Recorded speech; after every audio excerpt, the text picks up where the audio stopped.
मुंबईमध्ये अद्यापही 9,000 दुकानं ही मराठी पाट्यांविनाच आहेत। 3 महिन्यांची मुदत देऊन सुद्धा दुकानदारांची उदासीनता या ठिकाणी बघायला मिळतेय। नोव्हेंबर 2023 पासूनच मराठी पाट्यांसाठी मोहीम सुरू करण्यात आली आहे आणि मराठी पाट्या नसलेल्या दुकानांवर दंडात्मक कारवाईचा बडगा सुद्धा उगारण्यात येतोय।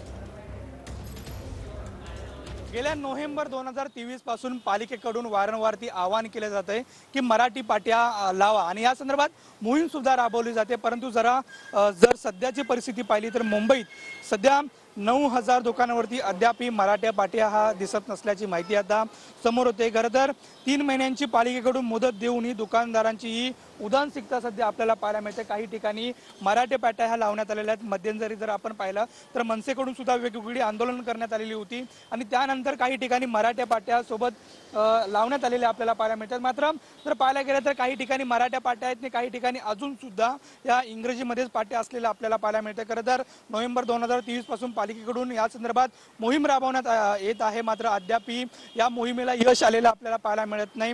जे दुकानदार नियम पालन करणार नाहीत त्यावरती आता पालिकेकडून दंडात्मक कारवाई सुद्धा करण्यात येणार असल्याची माहिती सुद्धा समोर येते। त्यामुळे जवळपास 9,000 दुकानं अशी आहेत ज्या ठिकाणी अद्याप ही मराठी पाट्या नाहीत। गणेश मोरेसह नंदकिशोर गावडे, TV9 मराठी, मुंबई।